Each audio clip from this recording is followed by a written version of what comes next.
Good morning dear student. मैं सोनाली स्वागत करती हूँ मेरा चैनल बायोलॉजी विद सोनाली में। तो पूजा वेकेशन ख़त्म, अभी पढ़ाई शुरू। तो आज हम देखेंगे BSc first semester zoology honours का जो है life cycle and pathogenicity of Plasmodium vivax. तो प्रीवियस क्लास में मैं आप लोगों को आसेक्सुअल रिप्रोडक्शन इन ह्यूमन उसके बारे में मैं डिस्कशन कर चुकी हूँ। तो आज हम सेक्सुअल रिप्रोडक्शन इन मॉस्क्यूटो उसके बारे में हम डिस्कशन करेंगे। जैसे कि आपको पता है कि जो प्लाज्मोडियम है वो डाइमॉर्फिक है। इसका मतलब है इसका जो लाइफ साइकिल है वो कंप्लीट होने के लिए दो होस्ट की ज़रूरत होता है। एक है ह्यूमन जिसके अंदर वो आसेक्सुअल रिप्रोडक्शन करता है, और दूसरा है मॉस्क्यूटो जो कि फीमेल एनोफिलिस मॉस्क्यूटो जिसके अंदर वो सेक्सुअल रिप्रोडक्शन करता है। तो इस तरह से वो अपना लाइफ साइकिल कंप्लीट करता है। तो आज हम देखेंगे जो सेक्सुअल रिप्रोडक्शन है उसके बारे में हम देखेंगे। तो उससे पहले जो भी मेरे चैनल में नए आए हैं मेरे चैनल को सब्सक्राइब करें, वीडियो पसंद आए तो लाइक एंड शेयर कीजिए। और जो प्रीवियस क्लास है उसका जो अगर आप लिंक चाहते हैं तो मैं डिस्क्रिप्शन में लिंक दे दूँगी, आप जाके प्रीवियस क्लास देख सकते हैं। और मेरे टेलीग्राम चैनल में आप पीडीएफ पाने के लिए आप ज्वाइन भी हो सकते हैं, तो वहाँ पर आपको पीडीएफ भी मिल जाएगा। अगर आप मेरा इंस्टाग्राम में ज्वाइन होना चाहते हैं तो उसका भी मैं लिंक दे दूँगी। इसके अलावा मेरा फेसबुक पेज भी है, वहाँ का भी मैं आपको लिंक दे दूँगी। और एक मैं दूसरा मेरा एक ब्लॉगिंग चैनल है यूट्यूब में, तो वहाँ पर भी आप जाके ज्वाइन हो सकते हैं, उसका भी मैं लिंक अपने डिस्क्रिप्शन में दे दूँगी। तो आज हम क्लास स्टार्ट करते हैं।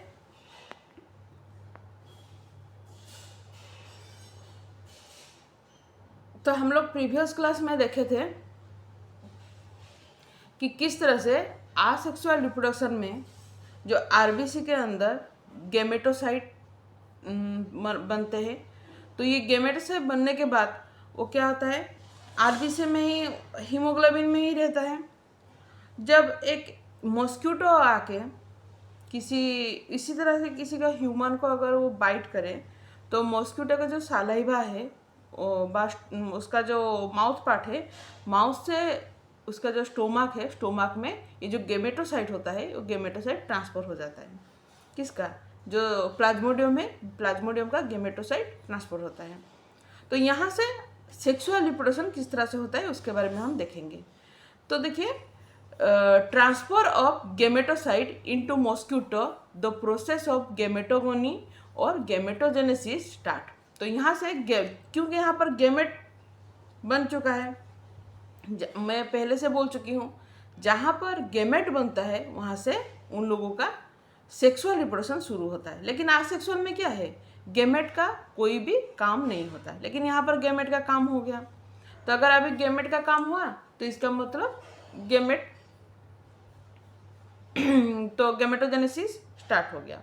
तो गेमेटोजेनेसिस क्या है, एक प्रोसेस है जिसमें गेमेट फॉर्मेशन होता है। ठीक है, एक प्रोसेस है जिसमें गेमेट फॉर्मेशन होता है।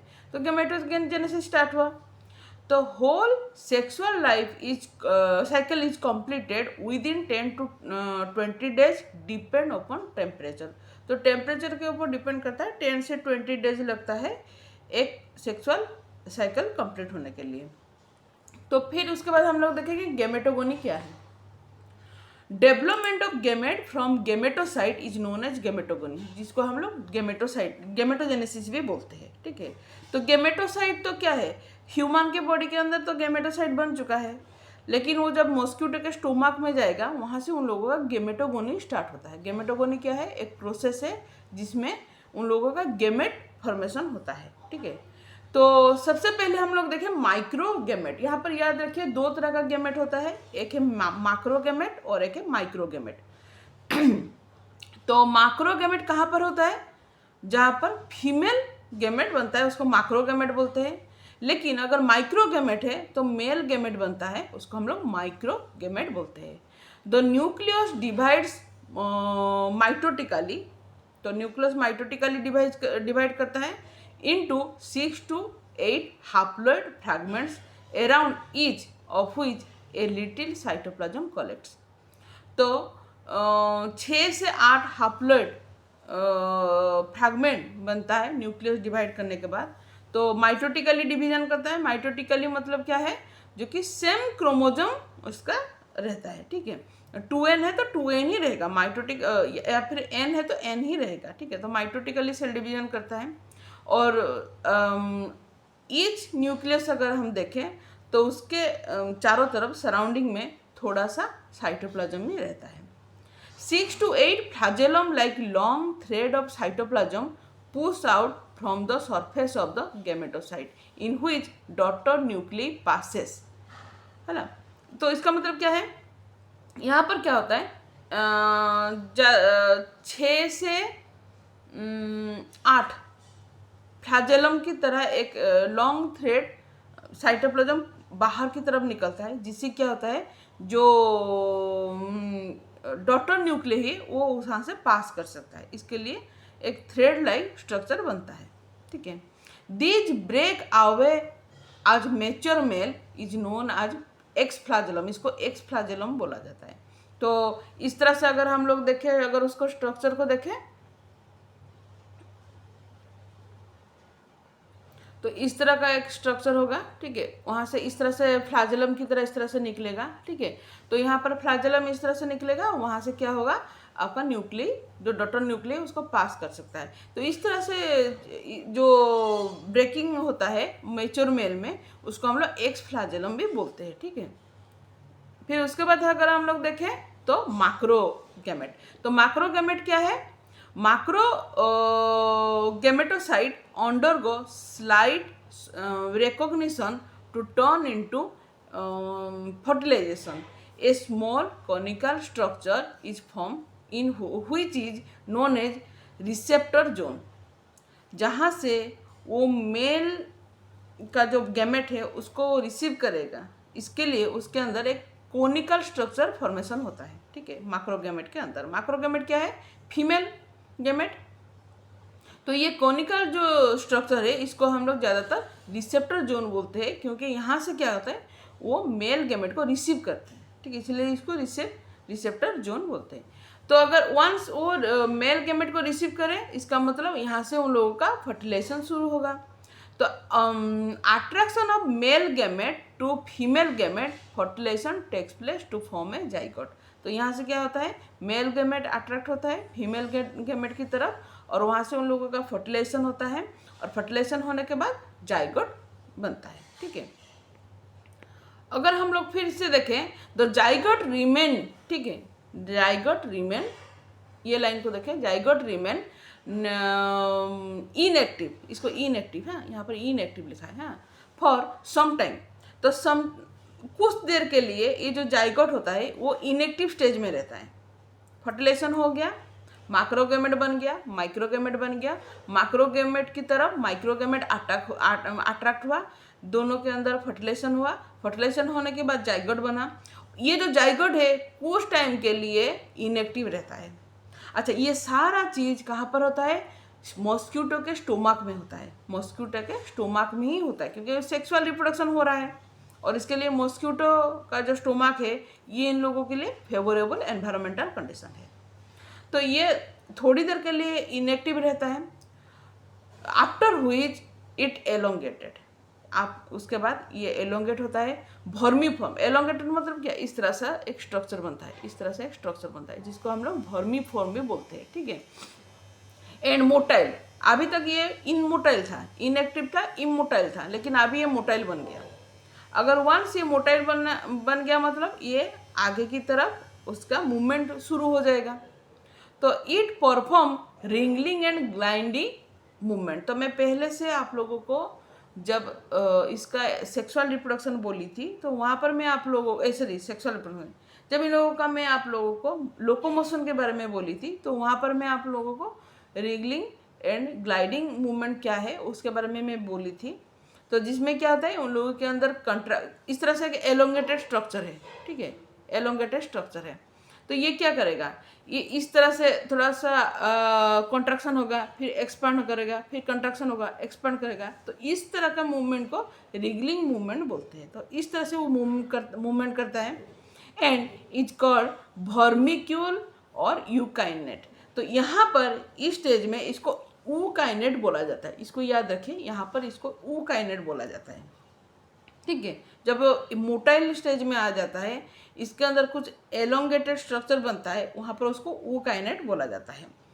इट पेनिट्रेट जो एपिकल लाइनिंग होता है, ठीक है, एपिथेलियल, सॉरी मैं यहाँ पर थोड़ा सा स्पेलिंग मिस्टेक कर दी, एपिथेलियल होगा ये, ठीक है, ये गलत है, यहाँ पे मैं लिख देती हूँ एपिथेलियल, ठीक है, एपिथेलियल, ठीक है, एपिथेलियल लाइनिंग जो होता है मॉस्क्यूटा के जो स्टोमक में जो एक लाइनिंग होता है, जो उसका आउटर कवरिंग लाइनिंग होता है, उसको हम लोग एपिथेलियल लाइनिंग बोलते हैं। तो एपिथेलियल जो लाइनिंग है ये इसको पेनिट्रेट करता है, क्योंकि ये एलोंगेटेड स्ट्रक्चर है। यहाँ पर क्या है, ये एलोंगेटेड स्ट्रक्चर है। तो ये अगर एलोंगेटेड स्ट्रक्चर है मतलब ये उसका जो स्टोमा का जो वाल है, वो स्टोमा का वाल कैसा है, एपिथेलियल सेल से बना है। तो ये जो एपिथेलियल सेल है उसके अंदर वो पेनिट्रेट करके अंदर चला जाता है। ठीक है, तो हियर एनसिस्टेड जाइगोट बनता है।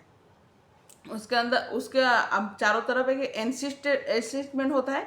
यहाँ पर ये इस एनसिस्टमेंट जाइगोट बनता है, उसको oocyst बोला जाता है उस वक्त, क्योंकि उसका चारों तरफ एक कवरिंग बन जाता है। जहाँ पर कवरिंग बनता है मतलब उसको oocyst बोला जाता है। तो ऊकाइनेट से oocyst में फॉर्मेशन हो जाता है। उसके बाद हम लोग देखें तो नेक्स्ट है स्पोरोगोनी। तो स्पोरोगोनी क्या है, oocyst इज डिप्लॉयड, यहाँ पर oocyst है diploid, it enter asexual multiplication known as sporogony. यहाँ पर सेक्सुअल रिप्रोडक्शन खत्म हो गया, जाइगोट बन गया, जाइगोट से ऊकाइनेट, ऊकाइनेट से oocyst बन गया। इतना आपको याद रखना है। और ये अभी स्टोमक में नहीं है, स्टोमा का जो एपिथेलियल लाइनिंग है उसको ये क्रॉस करके उसके अंदर चला गया है। ठीक है, अभी यहाँ से क्या होगा, उन लोगों का आसेक्सुअल लाइफ साइकिल शुरू हो गया। कैसे सेक्सुअल लाइफ साइकिल होगा, ये लोग मल्टीप्लाई करेंगे। मल्टीप्लाई करने के बाद जो ये oocyst है वो स्पोरोगोनी में कन्वर्ट होगा। किस तरह से, इट रिक्वायर 7 to 10 डेज। तो 7 to 10 डेज लगता है। ए सिंगल oocyte में contain about 1000 of sporozoite. Sporozoite क्या है, उसके अंदर स्पोरोगोनी फॉर्मेशन होता है, स्पोर फॉर्मेशन होता है, उसको स्पोरोजॉइड बोला जाता है। तो अगर एक oocyst को ले तो उसके अंदर से आप लोगों का 1000 स्पोरोजॉइड बनता है। After some time the wall of the oocyst burst, जो उसका एनसिस्ट होता है ना चारों तरफ, जिसके अंदर उन लोगों का मल्टीप्लाई होता है, इस तरह से स्ट्रक्चर है। एक oocyst इस तरह का स्ट्रक्चर है, इसके अंदर 1000 ऑफ आपका स्पोरोजॉइड यहाँ पर बना है। तो कुछ टाइम के बाद क्या होता है, जब इसके अंदर ज़्यादा स्पोरोजॉइड बनना शुरू होता है तो प्रेशर क्रिएट होता है। अगर प्रेशर क्रिएट होगा तो जो oocyst का जो ये आउटर लेयर है, ये आउटर लेयर क्या होता है, रप्चर हो जाता है। ठीक है, आउटर लेयर रप्चर होने के बाद जो स्पोरोजॉइड है वो स्पोरोजॉइड फ्री हो जाते हैं, यहाँ से निकल जाते हैं, सारे यहाँ से निकल जाते हैं।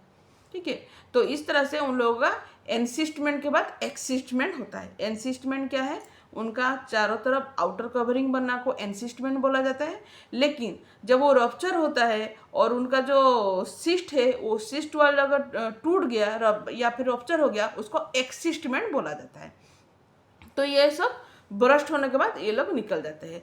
तो यहाँ पर क्या होता है, स्पोरोजॉइड एंटर सालाइवरी ग्लैंड। कुछ स्पोरोजॉइड क्या होता है, सालाइवरी ग्लैंड के अंदर चला जाता है। कहाँ, किसके सालाइवरी ग्लैंड के अंदर, मॉस्क्यूटो के सालाइवरी ग्लैंड के अंदर ये लोग चले जाते हैं। ठीक है, और वहाँ से क्या होता है, जब ये मॉस्क्यूटो अभी इन्फेक्टेड मॉस्क्यूटो है और आपको पता है इनका इन्फेक्टिव स्टेज क्या है, इन्फेक्टिव स्टेज है एक प्लाज्मोडियम का स्पोरोजॉइड। तो स्पोरोजॉइड तो फॉर्मेशन हो गया, इसका मतलब ये इन्फेक्टिव स्टेज में शुरू हो गया।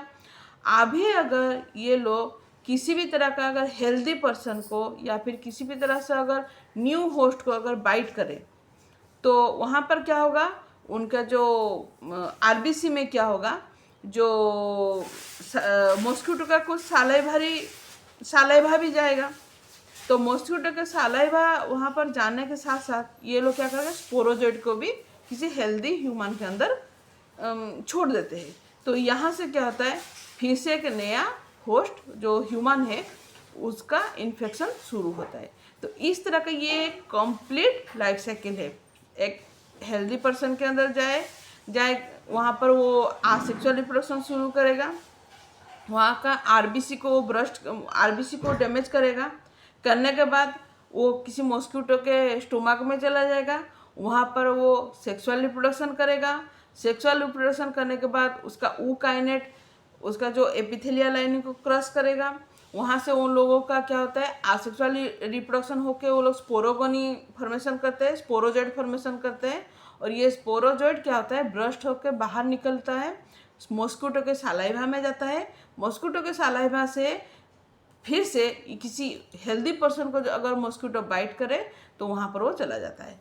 तो इस तरह से ये कंप्लीट लाइफ साइकिल इसका कंप्लीट होता है। तो ये हो गया वो टोटल उसका लाइफ साइकिल। अभी अगर हम लोग देखें इसका डायग्नोसिस कैसे होता है, अगर डायग्नोसिस को हम लोग देखें तो माइक्रोस्कोपिक एग्जामिनेशन होता है। आप लोगों को पता, ये कॉमन है, हम सबको कभी ना कभी ज़िंदगी में मलेरिया हो चुका है। और मलेरिया जब हुआ है, अगर नहीं हुआ है तो भगवान ना करे किसी को हो, लेकिन अगर हम लोग इसको एक्सपीरियंस किए हैं तो हमको पता है हम लोग का जो ब्लड टेस्ट होता है कैसे होता है। जो ब्लड फिल्म है वो ब्लड फिल्म को देखा जाता है, वहाँ से आपका आरबीसी डब्ल्यूबीसी सब कुछ देखा जाता है। तो वहाँ से माइक्रोस्कोपिक एग्जामिनेशन होता है। RDT are more accurate than blood film. अगर आरडीटी टेस्ट भी किया जाता है जो कि आपका ब्लड फिल्म से ज़्यादा इफेक्टिव है। इसके अलावा अगर किसी भी एरिया में लैबोरेटरी डायग्नोस्टिक टेस्ट नहीं है, बहुत सारे एरिया में अगर हम लोग देखें तो लैबोरेटरी डायग्नोस्टिक टेस्ट होता है, किसी भी एरिया में अगर लैबोरेटरी डायग्नोस्टिक टेस्ट नहीं है तो वहाँ पर क्या होता है, वहाँ का मलेरिया का एक हिस्ट्री देखा जाता है। ठीक है, कि यहाँ पर मलेरिया कितना होता है, साल में कितना होता है। It has becomes more to use only a history of favour as the indication to treat for malaria. इस तरह से मुझे एक याद है, जब मेरे पापा का ट्रांसफ़र हुआ था, उड़ीसा का एक डिस्ट्रिक्ट है देवगढ़, वहाँ पर ट्रांसफ़र हुआ था। वहाँ वो है मलेरियल क्लाइमेट है। तो वहाँ पर हमारे घर में शायद महीने में 1-2 जन तो मलेरिया में पड़ते ही पड़ते थे।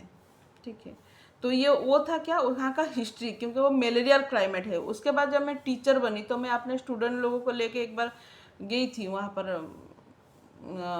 कुछ दिन के लिए मैं वहाँ पर की थी।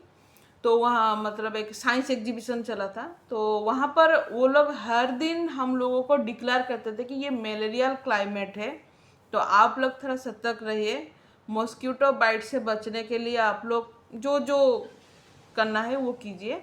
तो इस तरह का हिस्ट्री भी देखा जाता है, एक एरिया का हिस्ट्री देखा जाता है कि वहाँ पर वो मलेरियल क्लाइमेट है क्या।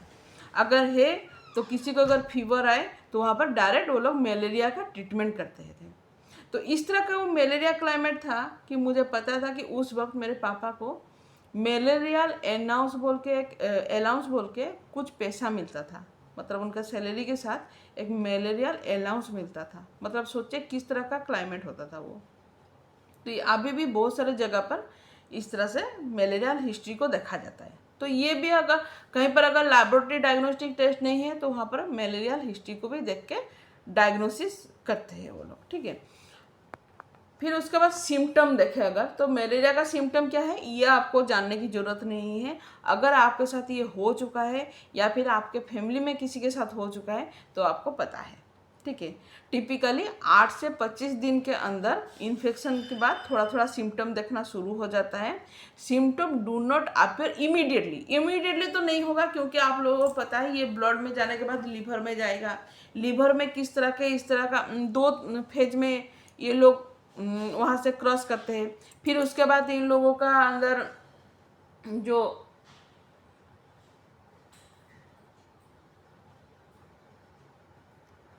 ठीक है, तो वहाँ पर क्या होता है उन लोगों के अंदर किस तरह का वहाँ से वो लोग आरबीसी में जाते हैं। तो ये इमीडिएटली नहीं होता है, कुछ प्रोसेस के बाद इसका सिम्टम दिखना शुरू हो जाए, जब ये जाके हमारे आरबीसी को डैमेज करना शुरू करता है।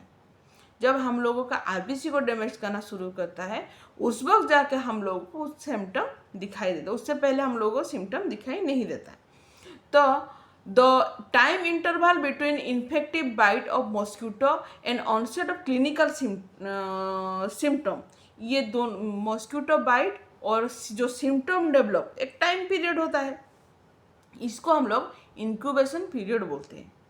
तो अगर आपको आया कि इंक्यूबेशन पीरियड क्या है, तो आप बोल सकते हैं कि मॉस्किटो बाइट करने के साथ जब तक सिम्टम डेवलप होता है, जो पीरियड होता है, उसको हम लोग इंक्यूबेशन पीरियड बोलते हैं। तो यहाँ पर किस तरह का आप लोगों को सिम्टम दिखाई देगा? हेडेक होगा, सर दर्द, fever, shivering, joint pain, vomiting, तो उसके बाद anaemia, low blood pressure, jaundice, इस तरह का कुछ सिम्टम आपको दिखाई देगा। जिस तरह की मैंने वोमिटिंग होगा, मसल्स में पेन होगा, जॉइंट में पेन होगा, शिवरिंग, बीच बीच में आपको बहुत सर्दी लगेगा, ठंडा लगेगा और कँपाएंगे, उसके बाद बुखार आएगा। हाँ, सिर दर्द, बहुत हेवीली सिर दर्द होता है। और क्योंकि ये लोग हमारे आरबीसी को डैमेज करते हैं, तो एनीमिया क्या है? अगर किसी का ब्लड कम हो जाता है, उसको एनीमिया बोला जाता है। तो इस तरह से होते हैं, ठीक है।